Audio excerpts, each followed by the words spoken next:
Hi everybody, I just wanted to do this blog. Well, the wife is out having dinner with her girlfriends and give you a little update on the Tampa market. The market's going good. It's not going great. It certainly has turned around. There was actually an ad in the newspaper this week from the St. Petersburg Times, which I make it a point really not to read that magazine too much, or the newspaper, because they just don't always have the most accurate and up-to-date information. But they're about 6 months behind, as most of the media is, and generally whenever a market goes up, whenever it goes down, whenever there's a shift, the media and the general public always runs about 6 months behind in everything. The market actually turned around and started to turn around at the last half and the beginning of this year. We've actually, in the Hillsborough and Pasco County, we've actually had 6 straight months of home sales gains, so that's really good news. The first-time home buyers are coming out of the woodworks, where 2.5 years ago, a home that might have cost $220,000, they're able to pick that up for $130,000, $140,000 right now. Huge drop in price for them, and really exciting for a lot of people in that price range.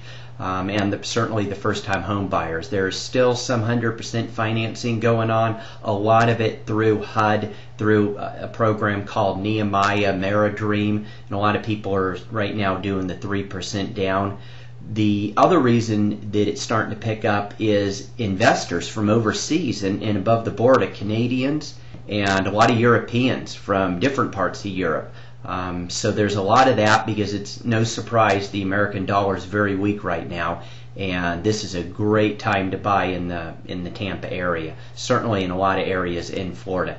You also have the local investors that have been holding on strong for the past several years, not buying anything.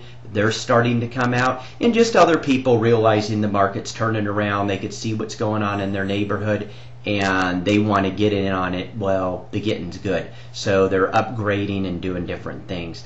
I would one thing I would cautious you about and tell you a little bit as far as foreclosures. It's still the buzz: foreclosures. First, let me bring up the term foreclosure. Foreclosure is not a bank-owned property. Don't confuse a foreclosure with a bank-owned property.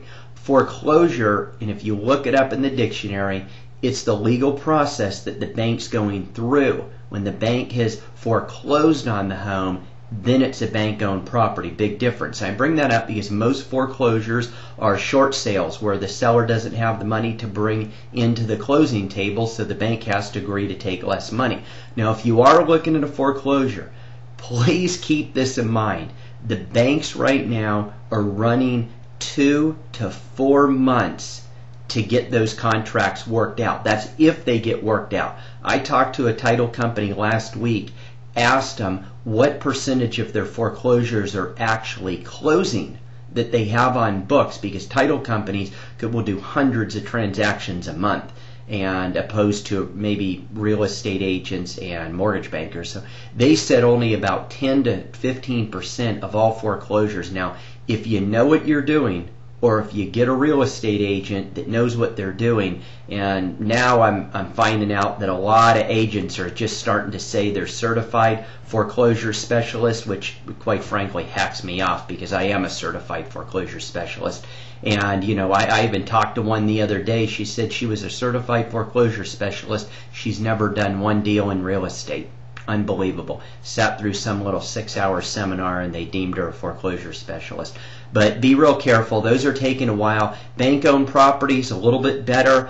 I have several bank-owned properties. The banks are a little easier. They take about 4 or 5 days to get back to you, maybe 3 to 5 days to get back to you if they've accepted the offer.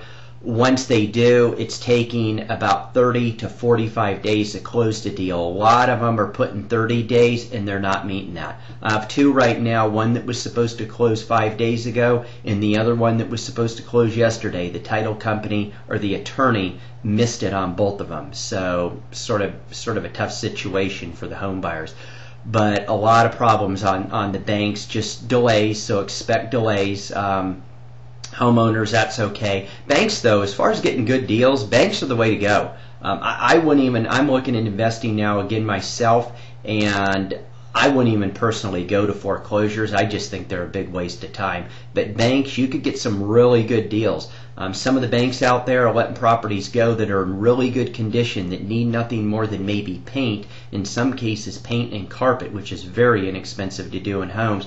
They're letting some of these homes go for 85, 80 cents in the dollar. Of course, the lower they let the home go for, the more buyers are going to probably be out there. There's situations I'm starting to actually see some on some listings I have, and buyers I'm showing where they're actually getting some multiple offers if the home's priced under about $250,000 and it's priced very aggressively, the chances of it getting a multiple offer are there. I don't want to say it's real good, but they're out there. So just keep that in mind. And other than that, the market's looking good. I expect to have a great summer. I'll give you an update probably in another few weeks, a month or so, and let you know how it is. Have a great evening. Take care.